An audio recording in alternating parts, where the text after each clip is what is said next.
Hi, my name is Yvonne Reed. I'm a licensed clinical addictions counselor in Indiana. Welcome to my basement.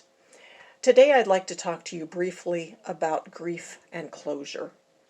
One of the things that I have been doing is telehealth appointments during the coronavirus. And some of my clients have told me that because of this situation, they are not able to go to funerals of their family members, or perhaps they are not even able to be with family members close to death. And so one of the things that I thought might be helpful for you is to perhaps consider ways that you might remember the person that you care about.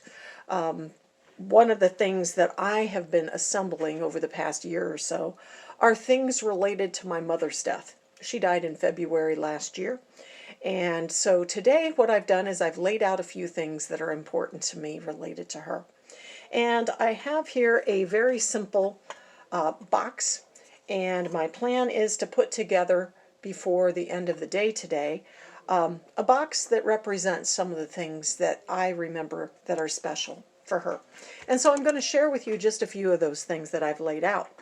My mother was one that loved family, and so I have a picture here that I had put in this other area that I've been keeping things in for the last year, the assembly spot.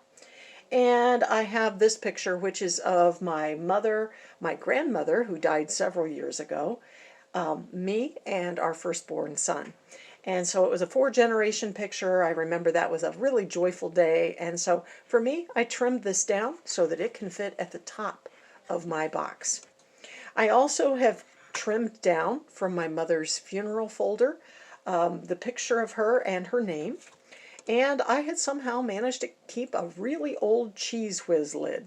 Now, I know that probably sounds silly for some of you, but my mother loved to make Cheez Whiz sandwiches for my dad, and that was a big part of her life, was making his lunch so he could take it to work.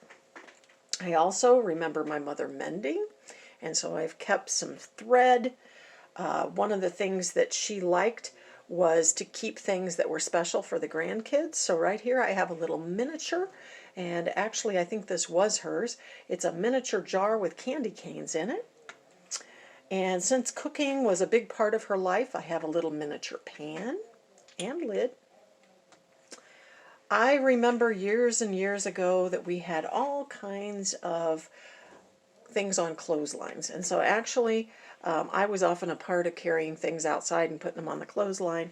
I have clothespins, and I'm probably going to have to trim this down, but this is going to represent the clothesline. I'm probably going to take this all the way across at an angle inside my box. And then if I have room for it, I kept what is the Partridge in a Pear Tree. I remember buying this as a gift for my mom many, many years ago, and when I think about it, it's both bitter and sweet. I remember being super excited to buy it for her, but then I remember her fussing at me because of how much I spent for it. And so perhaps those bitter and sweet memories are best at this point, because as I've been working on what I'm going to put in my box and what might need to be left out, I've recognized that there are some things that are going to work and there are some things that just aren't.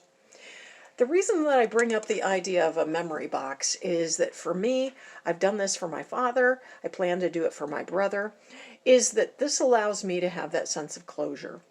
And when I am able to put things in a box, when I want to, I can go look at it. But when I don't want to, it's actually going to be behind the door in our bedroom, where we have several other memory boxes for other family members there.